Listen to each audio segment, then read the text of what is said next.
Queridos amigos, comparto con ustedes una inquietud que nos hacen llegar en este espacio abierto por Limud de preguntas y respuestas. La inquietud tiene que ver con el relato de la matanza de los inocentes por parte de Herodes, tal como nos es presentado en el Evangelio de Mateo.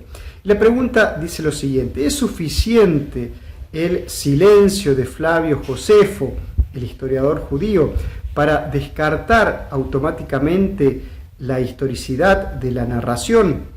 Claramente la respuesta es un no. Nunca es suficiente un silencio de cualquier fuente para emitir un juicio sobre la historicidad de un hecho, ¿no?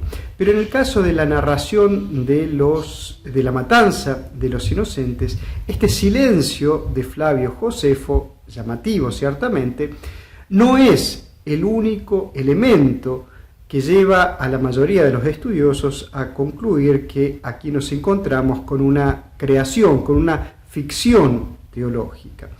En primer lugar, uno de los elementos más importantes es tomar en cuenta la absoluta divergencia e incompatibilidad entre los dos relatos del nacimiento de Jesús, el de Mateo y de Lucas.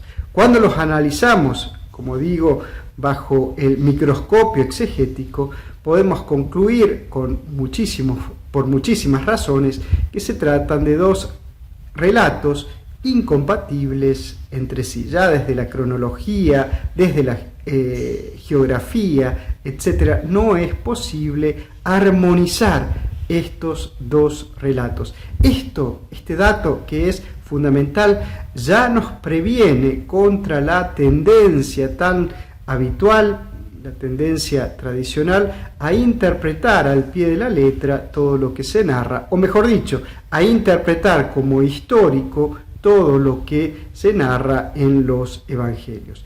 Los evangelios no son crónicas históricas de hechos ocurridos tal cual se presentan, sino que son documentos de fe que ya expresan, vehiculan una interpretación teológica.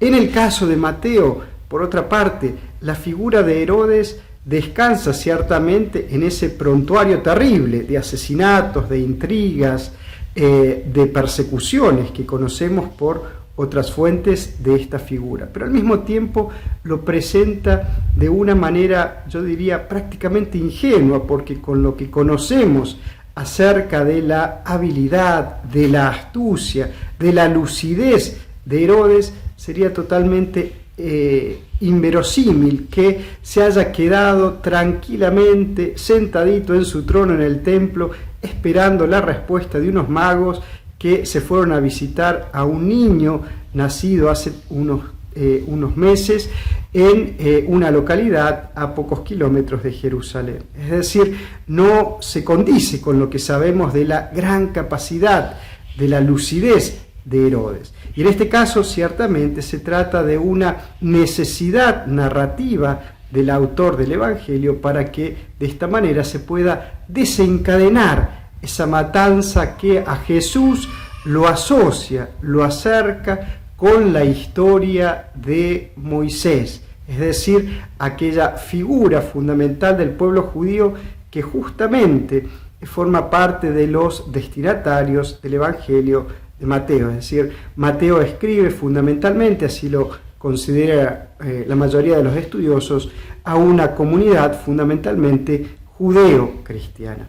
Todos estos elementos, más muchísimos otros que se realizan en un análisis minucioso, nos permiten concluir que no nos encontramos con relatos históricos, ni en Mateo ni en Lucas. ¿Qué se sabía acerca del nacimiento de Jesús?